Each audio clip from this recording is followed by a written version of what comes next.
శరన్నవరాత్రుల్లో 3వ రోజు అమ్మవారిని అన్నపూర్ణాదేవిగా అలంకరిస్తారు. సకల ప్రాణికోటికి జీవనాధారం అన్నం. అందుకే అన్నం పరబ్రహ్మ స్వరూపమంటారు. ఈ రూపంలో అమ్మ అన్నపాత్రను ధరించి దర్శనమిస్తుంది.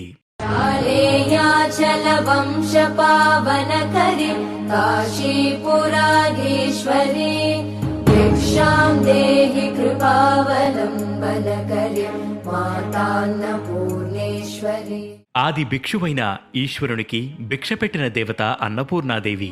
ఈమెను ధ్యానిస్తే మేధాశక్తి వృద్ధి చెందుతుంది. మధుర భాషణం, సమయస్ఫూర్తి, వాక్శుద్ధి, శుద్ధి, భక్తి శ్రద్ధలు, ఐశ్వర్యం కలుగుతాయి. మానవుణ్ణి సకల సంపూర్ణుడిగా ఈ దేవి అనుగ్రహిస్తుంది. సర్వలోకాల పోషకురాలు అమ్మ అనే అంతరార్థం ఈ అవతారంలో కనిపిస్తుంది. అమ్మ ధరించిన రసపాత్ర అక్షయ శుభాలను అందిస్తుంది. బుద్ధి, జ్ఞానాలను ఈ తల్లి వరంగా ఇస్తుంది.